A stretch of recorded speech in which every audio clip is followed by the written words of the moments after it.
warahmatullahi wabarakatuh. Waalaikumsalam warahmatullahi wabarakatuh. Ya, anak-anak, hari ini kita masuk pembelajaran tentang kitab-kitab Allah.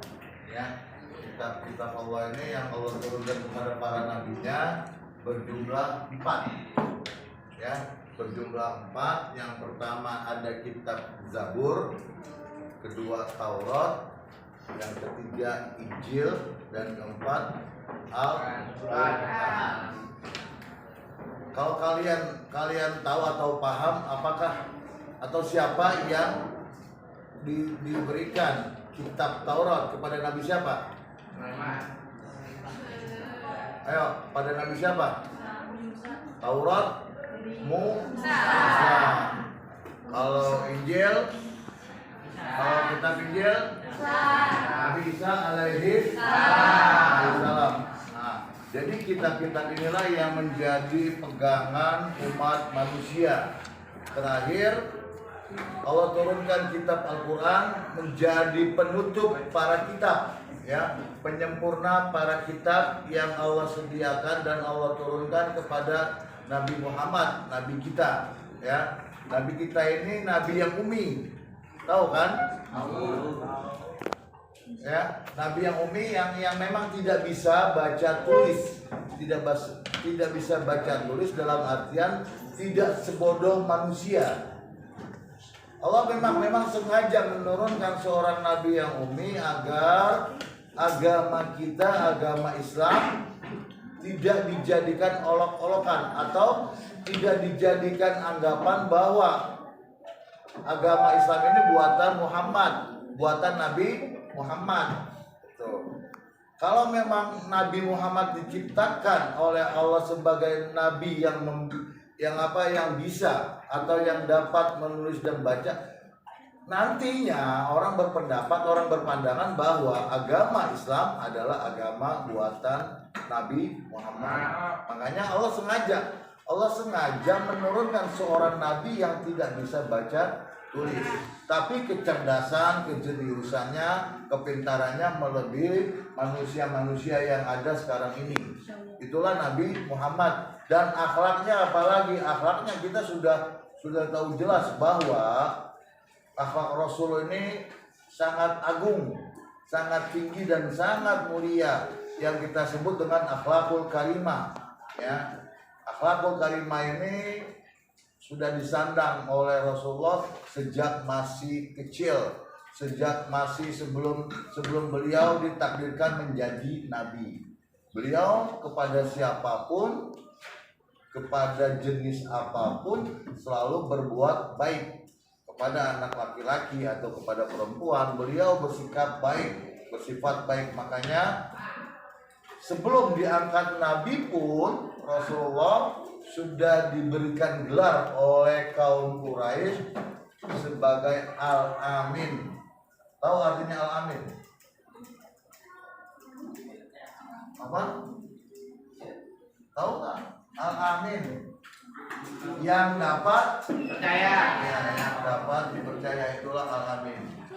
Makanya kenapa kitab Al-Quran ini penyempurna dari kitab-kitab terdahulu?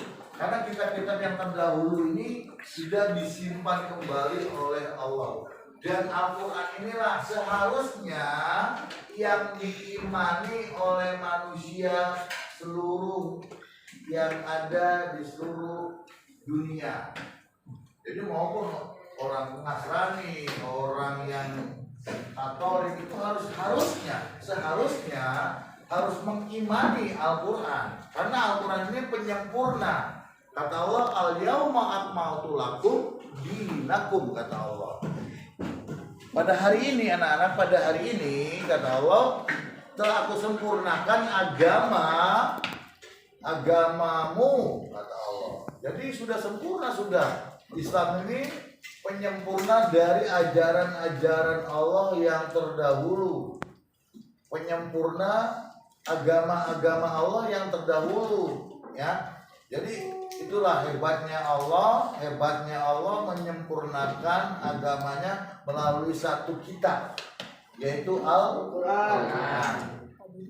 Ya, jadi bila mana kalau tidak ada Al-Quran, ya, 2 menit lagi. Oke. Ya, itu. Jadi kalau seandainya tidak ada Al-Quran, agama Allah yang ada sekarang ini sampai sekarang ini itu tidak sempurna. Makanya disempurnakan oleh Allah dengan turunnya Al-Quran, dengan diutusnya Nabi Muhammad sebagai Rasul penutup para nabi, Rasul yang mempunyai akhlak yang tinggi, Rasul yang kita idolakan. Dan inilah gambaran bahwa Al-Quran adalah penyempurna, pencerah dari kitab-kitab terdahulu.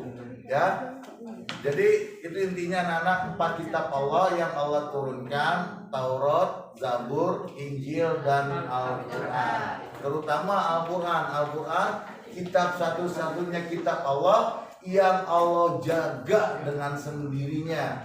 Inna nahnu nazzalna dzikra wa inna lahu lahafizun, kata Allah. Sesungguhnya aku yang menurunkan Al-Quran dan aku juga yang menjaganya.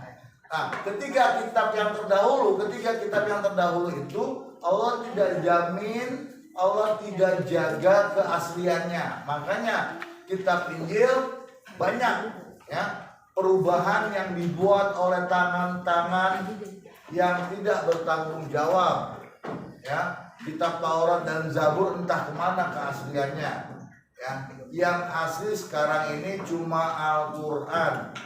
Setelah kitab Taurat, ada kitab satu lagi sebelum kitab terakhir. Kitab ketiga. Ya. Apa coba teman-teman jawab? Kitab apa? Nah, kitab Injil baru turunkan kepada Nabi siapa? Bisa. Nah, ada lagi tahu kitab setelah kitab.